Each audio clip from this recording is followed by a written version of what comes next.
Next question is from Emoy5. What are some of the best workout tips for using resistance bands? Don't allow the bands to sit in the sun and dry out. What happened to you? That's a good one. Did they snap on you or what? I think everybody's had a band snap on them Or once. don't let your trainer put it around you and then have you run with it. Yeah. That always ends in Have you guys failure. ever smacked a client with the broken band? Yes. Oh, of course. God, It came back. Actually, I was doing that as a trainer, and it broke, but it got me. So it came back and it hit me in the ribs. I had like the biggest welt and bruise for a couple weeks. Dude, I hit one of my older male clients right in the pills. Oh, Yeah, right in the pills, hard. Last time he poor resigned. guy. No, he stopped after that. So it's funny. The funny thing about resistance bands, this is very interesting. We have a bit of a unique perspective because we've been in the fitness space professionally, in the gym space for 2 decades or over 2 decades, right? So you see trends and what becomes favorable and unfavorable. And bands probably, I can't think of another tool that went from nobody respected at all to becoming extremely valuable in a relatively short period of time. When I first started working out, you wouldn't catch a single lifter using bands. If they did, they would be made fun of for the rest of their lives. Was it Westside Barbell that popularized them? Powerlifting coaches were the ones that started popularizing bands because, well, what happened was a lot of these coaches were studying the lifting techniques and workout programs of Eastern Bloc lifters, former Soviet Union nations. And remember, when the Iron Curtain came down, all of their information became available to us. And these countries had like funding, massive funding from their communist regime because it was a source of pride, right? That their athletes, did stuff. So they studied all kinds of different lifting techniques. And one thing that they discovered was variable resistance was extremely effective at building strength. Very, very effective at building strength. Because it mimics the strength curve. It mimics the strength curve. So what I'm talking about is, and our coaches over here saw this, read this, and the smart ones applied it, and then they became dominant. So a strength curve is this, right? When you're doing a squat, for example, you're not the same strength throughout the whole squat. Most of us are strongest at the top of the squat and weakest at the bottom of a squat. So imagine when you're doing a heavy squat, where are you most likely to not be able to lift the weight?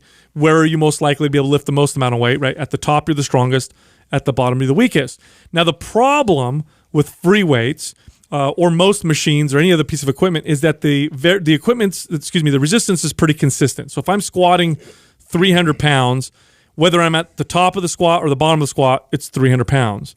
What a band does when I attach bands to the side of the bar and attach them down to an anchor. So let's say I tie them to the squat rack at the bottom, so they're on the barbell and they're at the bottom of the squat rack. What a band does is it gives you more resistance at the top and less resistance at the bottom, because when you have a band, the further you stretch it out, the harder the resistance becomes, and when it's barely stretched out, the resistance is very easy. So when you're squatting with bands, now you have 300 pounds on the bar, but you have, let's say, an additional 100 pounds of resistance at the top of the squat, but at the bottom, it's only maybe 20 pounds of resistance. And it gradually increases, so it's not like a huge demand all at once. No, and this resistance trains your muscles through their natural strength curve, and it's incredible for strength gains. That's my second favorite way to use resistance bands. My first favorite way is with a trigger session. Trigger sessions they actually work better with bands than they do with weights. I think it's because bands don't cause as much damage to muscle. In a trigger session, you'll find that in MAPS Anabolic. But for those of you who don't have the program, here's how you can apply a trigger session. Get yourself a pair of bands. On your days off, do light exercises and movements for about 10 minutes, 2 or 3 times during the day, for maybe 3 or 4 of your target body parts. So let's say it's your shoulders, your triceps, your biceps, and your back. So you're going to do band exercises for each of those, get a little bit of a pump, and just send a small muscle building signal. But really what you're doing is you're facilitating recovery, improving mobility, improving blood flow, and it turbocharges the results you get from your workouts. That's my favorite way to use it. Speaking of, Doug, are we sold out still? Do you know? I don't know. I haven't seen a box come through in a while from our bands. Do we have them? I haven't seen this come through. As soon as we list them, they're gone. No, I know. It's been crazy right now.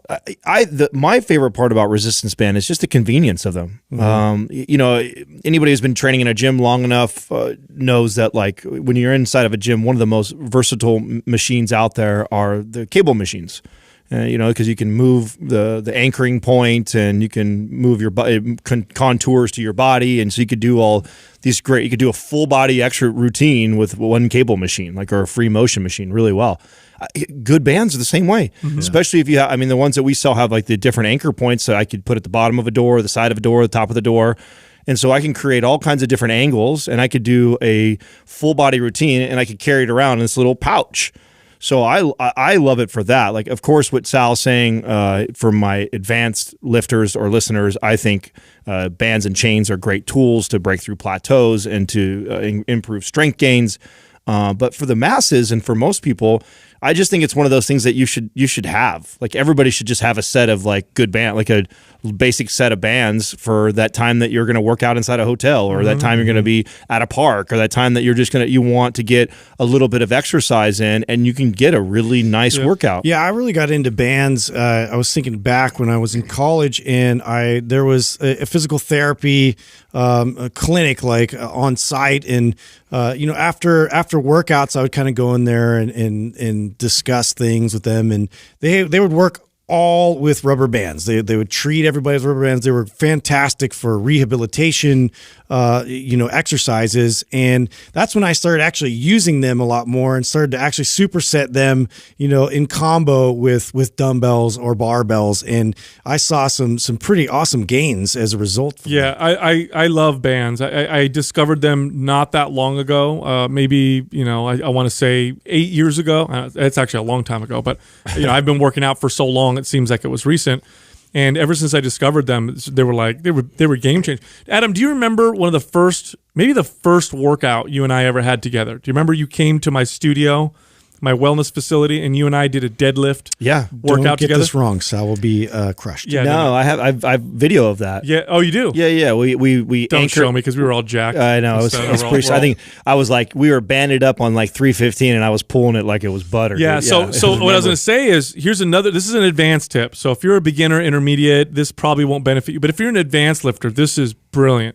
Another good thing about the band is I can change where it's pulling from to emphasize different angles of a lift. So I'll give you an example. So Adam and I, we were doing deadlifts that day together.